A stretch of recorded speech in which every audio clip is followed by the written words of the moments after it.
Hello friends, এই যে আমার সবজি কাটা রেডি। পাস্তার জন্য রেডি হয়ে গেছে সবজির মশলা: আলু, গাজর, ক্যাপসিকাম, পেঁয়াজ আর কাঁচা লঙ্কা। একটা ডিম, সেটাকে একটু ফ্রাই করে নিয়েছি লবণ দিয়ে। আর এখানে আমার হচ্ছে পাস্তাটাকে গরম জলে ভেজাতে দিয়েছি। এখন এটা ভিজে আর একটু ভিজবে, তারপরে রেডি হবে পাস্তা।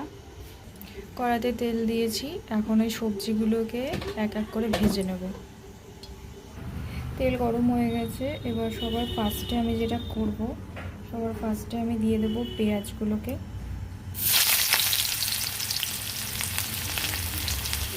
পেঁয়াজগুলোকে ভাজবো।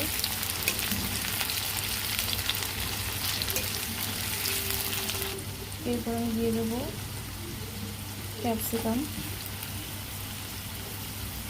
তারপর দিয়ে দেবো গাজর, তারপরে দিয়ে দেবো আলু। সবগুলোকে ভাজবো।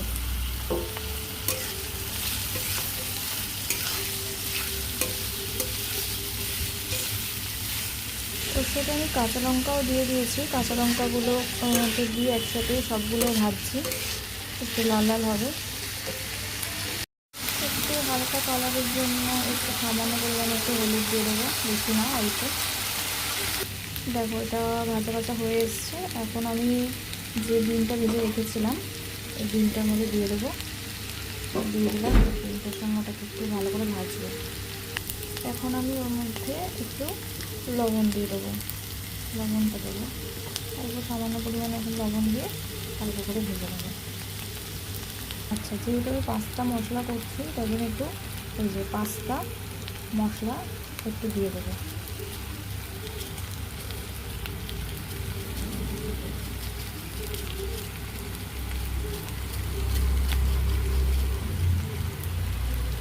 পাস্তাগুলো দিয়ে দিয়েছি, আবার একটু লবণ দিয়ে দেবো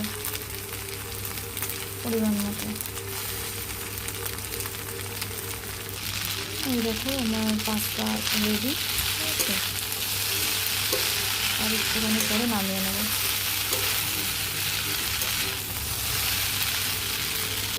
এই হলো আমার রেডি পাস্তা। সস দিয়ে পরিবেশন করে ফেলেছি। রেডি গরম গরম পাস্তা। তো তোমরাও বানাও, দেখো কেমন হয়, আর আমাকে জানিও কমেন্টস করে। Thank you.